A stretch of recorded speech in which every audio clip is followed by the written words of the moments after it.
नमस्कार, India news sports में आपका स्वागत है और मैं हूं आपके साथ अरुण कुमार। 14 जनवरी से PWL सीज़न 4 का आगाज़ होने जा रहा है, जिसको लेकर सभी टीमें एक बार फिर तैयार हो चुकी हैं। जिसको आज हम PWL सीज़न 4 को लेकर बात करेंगे और बताएंगे कि पिछले 3 सीज़न में PWL में क्या धमाल मचा, लेकिन चौथे सीज़न को लेकर फैंस बेसब्री से इसका इंतज़ार कर रहे हैं। आज हमारे साथ मौजूद है हमारे स्पोर्ट्स एक्सपर्ट, PW एक्सपर्ट, हमारे कमेंटेटर मनोज जोशी जी। मनोज जोशी जी, स्वागत है आपका। मेरा सबसे पहला सवाल यही है कि पिछले 3 सीज़न में PWL ने काफ़ी सफलता पाई है।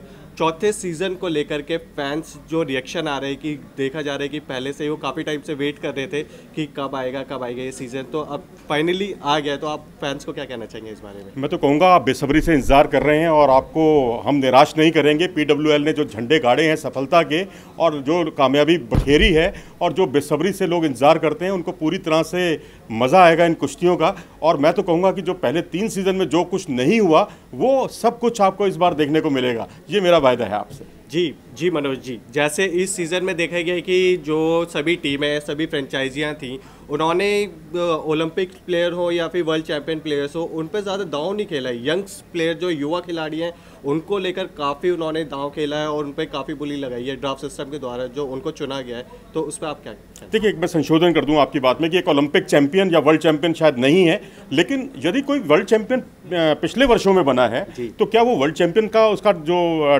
टैग है वो हट जाता है? क्या वो वर्ल्ड चैंपियन नहीं रहता? ओलंपिक में जो चैंपियन मेडल जीतता है क्या वो ओलंपिक मेडलिस्ट नहीं रहता? ताउम्र वो मेडलिस्ट रहता है। और मैं तो कहूँगा कि वर्ल्ड चैंपियनशिप की ऐसी बात नहीं है। व्लादिस्लाव जो 125 kg में अपनी चुनौती रखने जा रहे हैं, वो इस बार आ रहे हैं, यूरो चैंपियन है वो, और वर्ल्ड चैंपियनशिप के ब्राउन्ज मेडलिस्ट हैं। उसके अलावा एक वर्ल्ड चैंपियनशिप के एक दूसरे ब्राउन्ज मेडलिस्ट हैं, ये यूरो चैंपियन है। उनकी मौजूदगी यहाँ पर रहेगी। हम ऐसा नहीं है कि हमने पूरी तरह से उन्हें खारिज कर दिया है, वो सारी संख्या में है, अच्छी खासी संख्या में है। वैनेसा हैं जिन्होंने जलवा बिखेरा था पिछली बार अपनी कुश्ती अदाओं से, कुश्ती के अच्छे शानदार मुकाबले उन्होंने जीते थे। ओडुनायो को पराजित किया था, जो डांसिंग गर्ल के नाम से जानी जाती थी PWL में एक समय में। उनको उन्होंने पराजित किया था और सनसनी फैला दी थी उन्होंने। उनको हमने इस बार बुलाया है खास तौर पर, और उनको एक टीम ने पिक भी किया है, अपनी टीम में शामिल किया है। और उसके अलावा इतना ही नहीं, और भी कई, जैसे हाजी अलीएव हैं। मुझे याद आता है कि इलियास, जिनका बहुत जलवा हुआ करता था PWL के अंदर, खास तौर पे पंजाब की टीम उनको प्राथमिकता के साथ अपनी टीम में चुनती थी, उनको उन्होंने पराजित किया है इस बार यूरोपियन चैंपियनशिप के फाइनल में, और बहुत ही कड़े संघर्ष में 7 के मुकाबले 8 अंकों से उन्होंने पराजित किया। तो अब हम कैसे कह सकते हैं कि जो यूरोपियन चैंपियन मौजूद है और जो पिछली बार वर्ल्ड चैंपियनशिप का खिताब जीत चुका हो, और उसको हम ला रहे हैं, और हम ये कैसे उनको खारिज कर सकते हैं? क्या उनसे कंपटीशन हमें नहीं मिलेगा? हमें तो बहुत फ़ायदा मिलने वाला है। तो ये कहना, और मैं दूसरी बात अपनी बात में एक और आपकी सवाल में एक बात और जोड़ना चाहूँगा कि हर व्यक्ति को एक एंटरटेनमेंट है कुश्ती, और राष्ट्रीय भावनाएं उसके साथ भी जुड़ी हुई हैं। एंटरटेनमेंट का भी तड़का है। आपको देश के लिए खेलना है तो देश के लिए कुछ अच्छा करने का जज्बा पैदा करता है ये खेल। उन सारी चीज़ों को हम पूरा करने की कोशिश करेंगे PWL के माध्यम से। जी, बिल्कुल सही कह रहे हैं मनोज जोशी जी जैसे आप। बट मैं आपसे एक सवाल पूछना चाहूँगा, जैसे दूसरी लीग स्टार्ट की गई है, वहाँ पे देखा गया है कि खिलाड़ियों को जो वहाँ से भी यंग प्लेयर्स निकल रहे हैं। ऐसा नहीं है कि PWL हो या फिर IPL हो या फिर कोई भी आप लीग देखिए, बट देखा गया है कि वहाँ पे जो यंग प्लेयर्स आते हैं उनको फिटनेस की काफ़ी प्रॉब्लम क्रिएट होती है। तो PWL में भी ऐसी देखने को मिलेगा क्या? देखिए, मैं तो ये कहूँगा, 2 शेरों की लड़ाई हर कोई देखना चाहता है, या 2 मेमनों की लड़ाई भी देखना चाहेंगे लोग। लेकिन यदि आप शेर के सामने मेमना खड़ा कर देंगे तो उसे कोई देखना नहीं चाहेगा। तो भारतीय खिलाड़ी अगर अच्छा प्रदर्शन कर रहे हैं तो मैं इनको कतई मेमना की कैटेगरी में नहीं गिनूंगा, हम शेरों की कैटेगरी में हैं, और हम चाहते हैं शेरों से हमारा मुकाबला भी हो। तो ऐसा नहीं है कि ओलंपिक चैंपियन जो हैं उनके सामने आप कोई घबरा रहे हैं, लेकिन देखिए, हमें बहुत सारी चीज़ें सोच समझ के चलनी पड़ती हैं। हमें फेडरेशन की बातों का भी सम्मान करना है, जिनकी साफ तौर पर सोच है कि हमारे पहलवानों का मनोबल ऊंचा करना है। हमने ओलंपिक मेडल पर हमारी नज़रें हैं। बृजभूषण शरण सिंह, जो कि भारतीय कुश्ती के संघ के अध्यक्ष हैं, सांसद हैं, उनकी शुरू से सोच रही है और हम उनकी सोच का सम्मान करते रहे हैं। आप देखिए, वर्ल्ड चैंपियनशिप में उनके आने के बाद भारत ने 6 पदक जीते। उनके आने के बाद भारत ने ओलंपिक में 3 पदक जीते। तो ये क्या कम है उपलब्धि? और उसके साथ में जब हमने हाथ बढ़ाया ITV नेटवर्क के या प्रो स्पोर्टिफाई के जो फाउंडर एंड प्रमोटर हैं कार्तिकेय शर्मा, उन्होंने जब उनके साथ जब वो जुटे एक मंच पर, तो वो 1 और 1 2 नहीं बल्कि 1 और 1 11 हो गए और उन्होंने इस बात को साबित किया। उनके आइडियाज़ बहुत इनोवेटिव रहे और मुझे तो याद है, मैं 3 साल मैंने कमेंट्री की है, मैं इसके साथ जुड़ा रहा हूँ, बहुत करीब के साथ टीमों के साथ मेरी भागीदारी रही है। तो मैं जब देखता था कि होटल में जहाँ स्टे होता है, प्लेयर जहाँ रुकते हैं, वहाँ से जब वो वेन्यू पर आते हैं तो बस में सिर्फ रणनीति पे चर्चा होती है, कोई चर्चा नहीं होती इधर उधर की। ये कहा जाता है हमने किसको ब्लॉक करना है, हमारा अगला मुकाबला किससे है, वहाँ पर हम ब्लॉकिंग से बचना चाहेंगे। आज इस अपने स्टार पहलवान को ही ब्लॉक कर दिया जाए ताकि अगले में उसको ब्लॉक नहीं किया जा सकता नियम के अनुसार। तो ये सारे इनोवेटिव आइडियाज़ जो हैं, ये कार्तिकेय शर्मा जी की देन है, उनका हम स्वागत करते हैं। और फेडरेशन के जो अध्यक्ष हैं, उनके साथ जो उनका जो जुगलबंदी है, इसका बहुत ही, मैं कहूँगा भारतवासियों को नहीं पूरी दुनिया को बहुत ही बेसब्री से उसका इंतज़ार रहता है और उसी का परिणाम है। आप देखिए कि भारत में कभी आप कल्पना कर सकते थे कि एक ओलंपिक चैंपियन वर्ल्ड चैंपियन से कुश्ती लड़ेगा, वो भी अपनी धरती के अंदर, धरती में। ये हुआ, आपने सीजन 3 में भी देखा, पहले भी देखा, क्योंकि हाजी अलीएव जो जिनका मैंने जिक्र किया था, यूरोपियन चैंपियन है, वो वर्ल्ड चैंपियन भी रहे हैं। और जब ये प्रो रेसलिंग लीग में भाग लेने के लिए आए थे तो उनका रामोनोव जो कि ओलंपिक चैंपियन थे, उनसे मुकाबला हुआ था। तो ये अपने आप में बहुत बड़ी बात है, इसका इतिहास गवाह है। मैं तो कहूँगा जब भी कभी भारतीय कुश्ती का इतिहास लिखा जाएगा भविष्य में, आने वाले वर्षों में, तो PWL को ज़रूर याद किया जाएगा, क्योंकि यहाँ पर इस तरह की यादगार कुश्तियाँ हुई हैं। हम जेनी फेंसन को नहीं भूल सकते, उनका मुकाबला ओलंपिक चैंपियन एरिका वीप से हुआ था, कनाडा की। वो बहुत ज़बरदस्त मुकाबला था, रोंगटे खड़े कर देने वाला मुकाबला था। ग्लाडिस्लाव गाडिसोव जो कि हरियाणा हैमर से खेलते थे, उनका मुकाबला जयपुर टीम जो थी हमारी सीजन 2 में, उनका मुकाबला हुआ था जयपुर टीम के एलिसबार ओदिकाज़े से। बहुत ही संघर्षपूर्ण, ये कहिए कि आखिरी क्षणों तक जो है दिले थाम देने वाला मुकाबला था। तो इस तरह के जब मुकाबले होंगे तो भारतीय कुश्ती की जो पताका है दुनिया भर में फहराई जाएगी। और इसका मतलब कतई ये नहीं है कि हम जो है ओलंपिक चैंपियन या वर्ल्ड चैंपियन नहीं बुलाना चाहते। हमने बुलाया, उनके माध्यम से यहाँ पर एक माहौल बनाया, लोग कुश्ती देखने के लिए आए। अब हम चाहते हैं कि भारतीय कुश्ती का भला हो, भारतीय कुश्ती कैसे आगे बढ़े, इस पे हम फेडरेशन की जो सोच है उसका सम्मान करते हैं। और कार्तिकेय शर्मा जी की जो सोच रही है, इनोवेटिव उनके जो आइडियाज़ आए हैं, हम चाहते हैं उसको और आगे बढ़ाएं और जिससे भारतीय कुश्ती को अधिकतम लाभ मिले। जी बिल्कुल सही कह रहे हैं आप मनोज जोशी जी। जैसे भारतीय कुश्ती का भला हो, हमने देखा है कि बजरंग पुनिया हो या विनेश फोगाट, दोनों ही खिलाड़ियों ने कॉमनवेल्थ गेम्स और एशियन गेम्स में गोल्ड मेडल भारत के नाम हासिल किया है, भारत के नाम गोल्ड मेडल जीता है। तो बट इस बार देखा ही गया कि दोनों ही अलग अलग टीम में हो गए। पिछली बारी दोनों यूपी की टीम में थे, बट इस बारी एक पंजाब की टीम में हो गया और एक मुंबई की टीम। तो क्या मानते हैं कि इस बारी क्या मैच होने वाले? देखिए, ये आपने एक अच्छा सवाल पूछा है, मैं अच्छा लगा। और मैं कहूँगा कि बजरंग पूनिया पर देश गर्व करता है, दुनिया का नंबर 1 खिलाड़ी बना हो जो और जिसने एशियाई खेलों में स्वर्ण पदक जीता हो। हमें ये नहीं भूलना चाहिए कि भारत में कुछ समय पहले तक एशियाई खेलों का जो स्वर्ण पदक था कुश्ती में, वो दुस्वप्न बन के रह गया था। हमें 28 साल लग जाते थे एक स्वर्ण पदक जीतने में।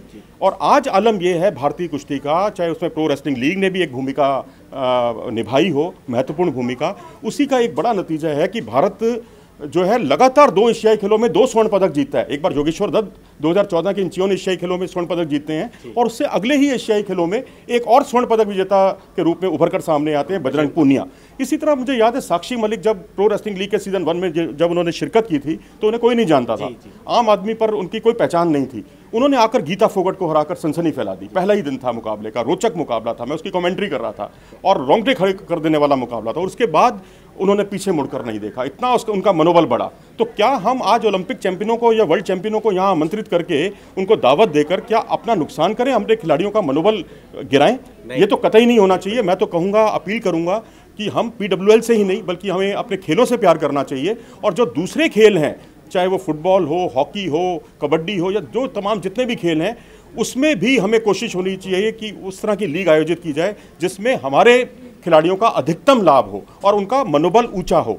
और ये PWL से बढ़िया मंच कोई और नहीं हो सकता। जी मनोज जोशी जी, जैसे इस PWL सीजन 4 में देखा गया है कि काफ़ी यंग प्लेयर्स को ड्राफ्ट सिस्टम के द्वारा चयन किया गया है, तो आप बताएंगे अपने हमारे फैंस को कि कौन कौन से यंग प्लेयर्स हैं जिन पे आप भरोसा करना चाहेंगे, या फिर जो अभी 2020 टोक्यो ओलंपिक आने वाला है तो ये यंग प्लेयर्स टोक्यो ओलंपिक के लिए आगे आ सकते हैं? देखिए, टोक्यो ओलंपिक हो या 2024 के ओलंपिक हो, हमें दूरदर्शिता दिखानी होगी, जो हमारे फेडरेशन ने भी दिखाई है।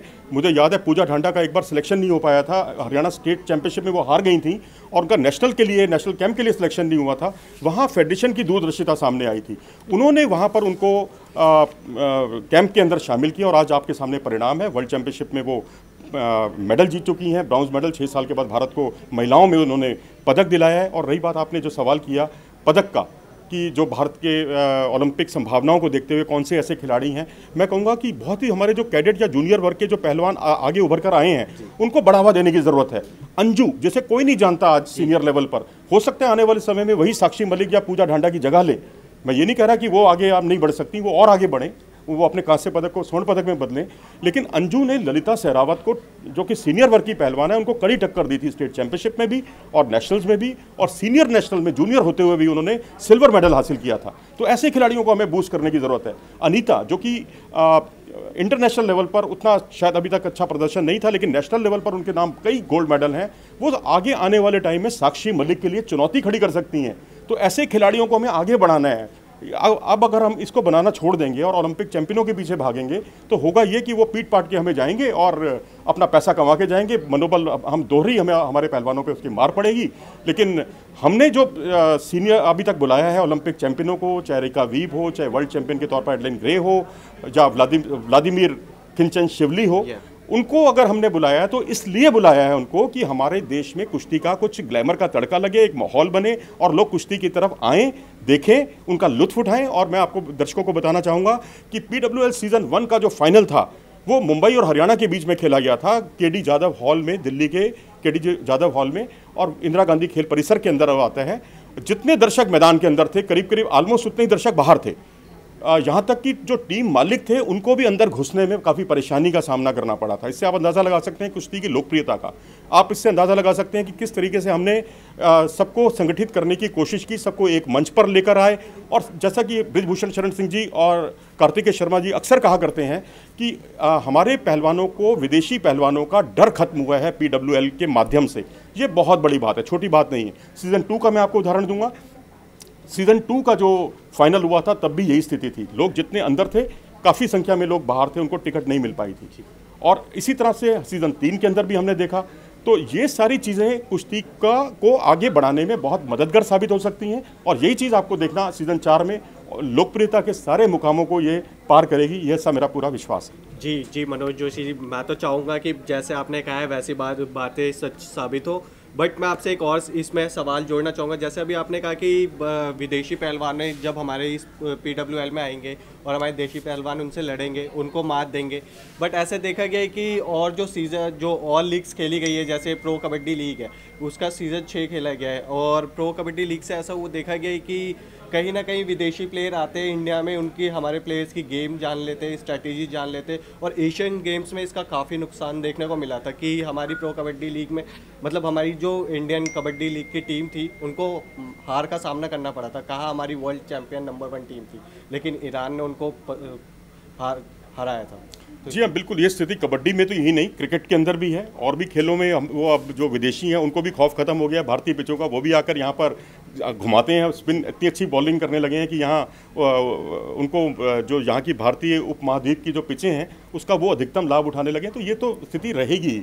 लेकिन मैं कुल मिलाकर यहाँ मेरा मुद्दा सिर्फ और सिर्फ ये है कि भारतीय खिलाड़ियों को किसी भी लीग के माध्यम से अधिकतम लाभ पहुँचना चाहिए और PWL उस दिशा में चल पड़ा है। और रही बात हमने पुराना जो ओलंपिक चैंपियनों को और वर्ल्ड चैंपियनों को जो बुलाने का काम किया है, वो भी हमारी कोई भूल नहीं है, उससे हम कतई भूल नहीं मानते। उससे हमने कुश्ती का माहौल बनाया है। जैसे मैंने आपको 3 उदाहरण दिए कि तीनों सीज़न के फाइनल में तिल रखने की जगह नहीं थी स्टेडियम के अंदर। ये इसकी लोकप्रियता को दर्शाता है। लोग उठकर आए, बहुत दूर दूर से आए, हरियाणा से आए, पंजाब से आए, देश के और प्रांतों से यहाँ पर आए, और तो और हमारे विदेशी मेहमान भी लीग को देखने के लिए आते हैं।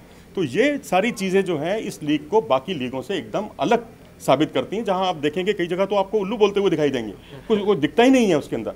आप देखिए, कुश्ती इतना गरिमापूर्ण खेल है कि जिसमें आप यदि 2 पहलवान लड़ रहे हैं, 2 विदेशी लड़ रहे हैं, तो दर्शकों का रुझान उतना ही होता है।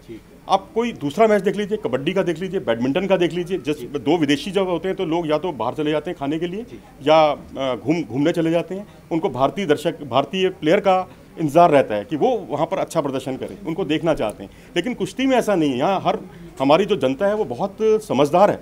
और आप देखिए कि इस बार लीग के अंदर जो है जिन्होंने अच्छा प्रदर्शन नहीं किया था, वैसिलिसा का उदाहरण मैं देना चाहूँगा। पिछले सीजन में अंडर 23 के चैंपियन कॉम्बा लॉरिक से वो हार गई थी और उसका मलाल देखिए। हमारे जो टीम ओनर्स हैं, मैं उनकी तारीफ़ करूँगा, इतना ज़्यादा वो पढ़ते हैं कुश्ती के बारे में, इतना उनका ज्ञान है। मैं तो बैठा था एक टीम के साथ और टीम ओनर को देखकर मैं हैरान हो गया कि इतना उनका होमवर्क है। वो बाकायदा जॉर्जिया में और ईरान में और तमाम देशों में फ़ोन करके प्लेयर्स की मौजूदा स्थिति पूछते हैं, उनकी फॉर्म के बारे में पता लगाते हैं, उनकी फिटनेस के बारे में पता लगाते हैं। हरियाणा टीम के ओनर्स हों, यूपी के ओनर्स हों या दूसरे टीम के ओनर्स हों, वो ये सब काम करने लगे हैं। तो कॉर्पोरेट वर्ल्ड कुश्ती से जुड़ना बहुत अच्छा संकेत है भविष्य के लिए। जी जी, बिल्कुल सही कह रहे हैं मनोज जी आप। जैसे मैं आपसे एक और सवाल पूछना चाहूँगा कि जैसे अभी देखा गया कि इस ड्राफ्ट सिस्टम से कि हमारे खिलाड़ी लखपति तो हुए, पर अगले सीजन में क्या हमारे प्लेयर्स करोड़पति बन सकते हैं? देखिए, हमारी फेडरेशन की और प्रो रेसलिंग लीग की शुरू से सोच रही है कि जो खिलाड़ी अच्छा प्रदर्शन करेगा उसको उतना अच्छा पैसा मिलेगा। बजरंग पूनिया ने अच्छा प्रदर्शन किया तो आज उन्होंने को प्रो रेसलिंग लीग सीजन 4 में सबसे बड़ी बोली पे, मतलब ये कहिए कि विदेशी खिलाड़ी को भी उतना पैसा नहीं मिला जितना बजरंग पूनिया को मिला। इसी तरह पूजा ढांडा हो, चाहे वो विनेश फोगट हो, चाहे वो साक्षी मलिक हो, अच्छा खासा इनको पैसा मिला है।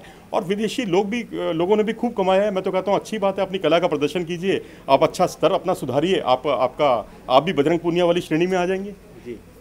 जी, इसी के साथ मैं आपसे अलविदा लेना चाहूँगा और मैं आपको अपने फैन से ये निवेदन करता हूँ कि आप PWL की छोटी से छोटी और बड़ी से बड़ी खबरों के लिए आप हमारे साथ जुड़िए और इंडिया न्यूज़ स्पोर्ट्स के चैनल को सब्सक्राइब करें।